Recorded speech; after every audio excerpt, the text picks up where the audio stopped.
baskets are beautiful.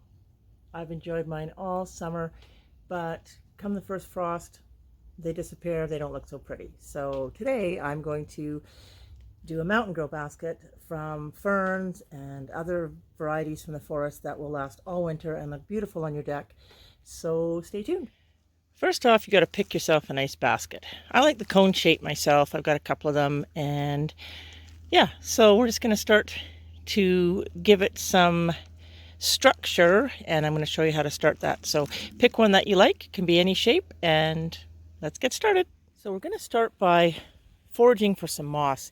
That's going to create the inside structure that's going to hold the dirt in your basket. So I found this stuff on the ground, on the floor of the forest, and it's quite fluffy. It's really easy to pick up. So I filled my bucket with this, but there's lots of different kinds of moss. If you're in a place that it grows on trees or stumps, you can peel it back, but this was easy today. So I filled my bucket and I'm ready to go. So here I am out in the forest, and I'm foraging for things that I know stay green all winter. One of them is this small little Burberry bush. It grows like small little blueberries in the fall. It's really cute. You want to try and get as much of the roots as you can. And some other things that I came across were some great little grasses.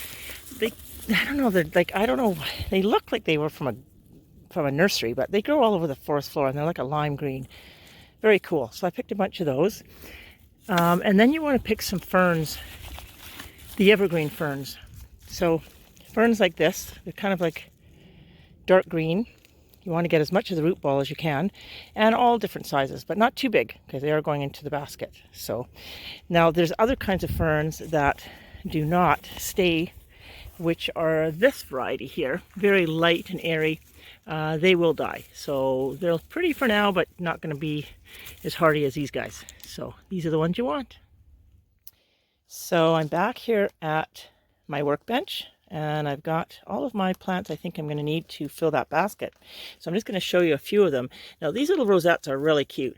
They grow a little wildflower in the middle of it that grows tall in the spring, but through the winter they just stay like that, and they're kind of cute. So I grabbed a few of those. Like I said before, I'd grab some of that sword fern, which is beautiful. I've got a handful of that Burberry. And this, I mean, I've always called it mother's lace, but it kind of reminds me of, you know, baby's breath, but it will disappear. But I'm going to throw it in there for the fall because it's going to look nice. That grass I found out was called sedge grass, and it does stay green all winter. So I'm really glad I found some of that.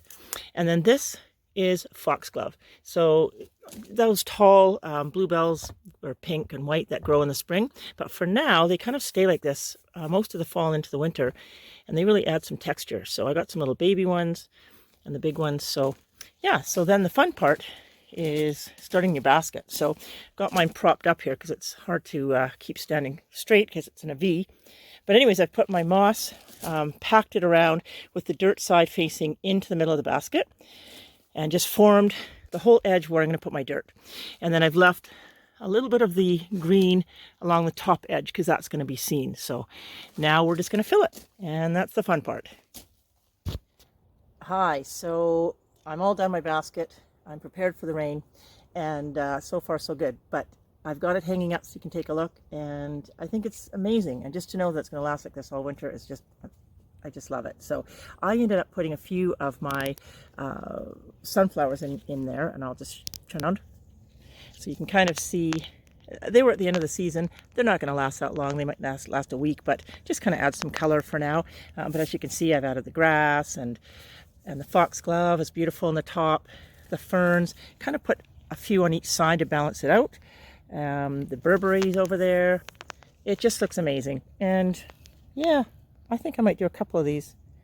I actually got the container at the Sally-Ann for $5. So if you shop thrifty like I do sometimes, you can pick up some good finds. Anyway, hope you enjoyed the show and learned a couple of little things about mountain grow baskets. And you don't have to live on a mountain to have one, but they are beautiful.